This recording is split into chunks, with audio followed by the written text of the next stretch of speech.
چلیے مان لیتے ہیں کہ وہ شرک اس کے دل میں شرک کی کوئی بات نہیں تھی، صرف شرک اور توحید کے لیے اس کے دل میں ذرا سی بھی جگہ نہیں تھی، اس نے انکار کیا تو صرف تکبر کے لیے کیا.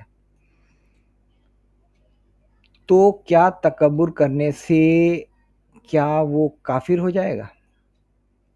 اور وہ کافر ہو گیا. تکبر کرنے والا کافر. ویسے اگر دیکھا جائے تو بہت سارے لوگ تکبر کرتے ہیں اس دنیا پر، تو سارے کے سارے کافر ہو گئے. سارے کے سارے کافر کا مطلب سارے کے سارے شیطان ہو گیا، شیطان کے جہنمی ہو گئے.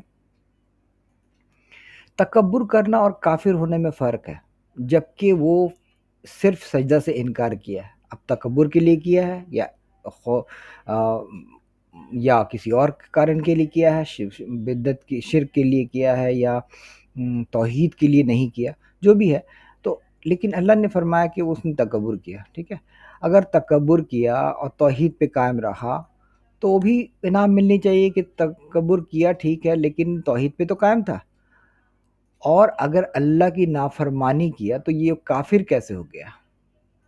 نافرمانی کرنے والا کسی کارن سے ہو، چاہے تکبر کی وجہ سے ہو، توحید کی وجہ سے ہو، جس بھی کارن سے اس نے کیا، بہت بڑا غلط کام کیا.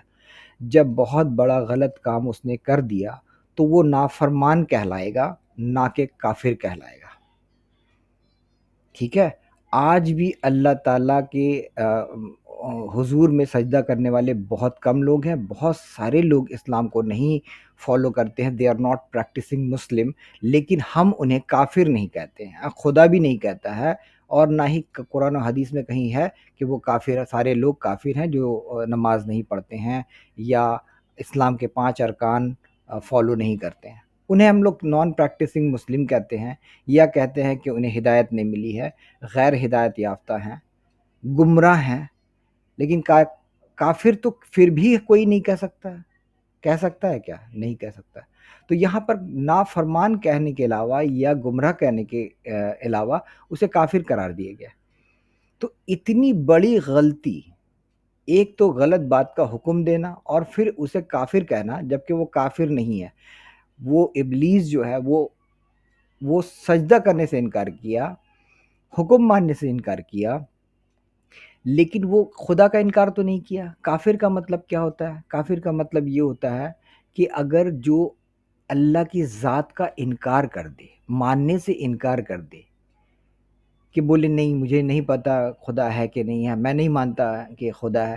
ایسے لوگ جو ایتھیسٹ ہوتے ہیں، جو ایگنوسٹک ہوتے ہیں، یا جو لوگ مسلمان نہیں ہیں، غیر قوم ہے، جو اسلام پر بھروسہ نہیں کرتے، قرآن پہ یقین نہیں، وہ لوگ کافر ہیں. کیونکہ وہ لوگ خدا کو، اللہ تعالیٰ کو اپنا گاڈ ماننے سے انکار کرتے ہیں. بہت سارے دوسرے دیوی دیوتا کی پوجا کرتے ہیں. کچھ تو بالکل نہیں کرتے ہیں کیونکہ وہ لوگ ناستک ہیں، وہ لوگ ایتھیسٹ ہیں، ایگنوسٹک ہیں، وہ لوگ بالکل نہیں مانتے ہیں. تو وہ کہلاتے ہیں کافر. لیکن یہاں پر ابلیس جو ہے وہ تو مخاطب ہے، خدا سے مخاطب ہے. خدا ابلیس سے مخاطب ہے. جب مخاطب ہو رہا ہے تو وہ جان رہا ہے کہ کوئی خدا کی ذات ہے یا نہیں ہے، اچھے سے جان رہا ہے کیونکہ وہ تو مخاطب ہے. اب مخاطب ہے تو اچھے سے جان رہا ہے، تو انکار تو نہیں کر رہا ہے وہ کہ بھائی میں نہیں مانتا کہ خدا بول کے کوئی چیز ہے. ایسا تو اس نے کہا نہیں. وہ مخاطب بھی ہے خدا سے اور بول رہا کہ میں نہیں سجدہ کروں گا کیونکہ میری مرضی، میں نے تکبر کیا یا میں توحید پہ قائم رہنا چاہتا ہوں، جو بھی اس نے کہا.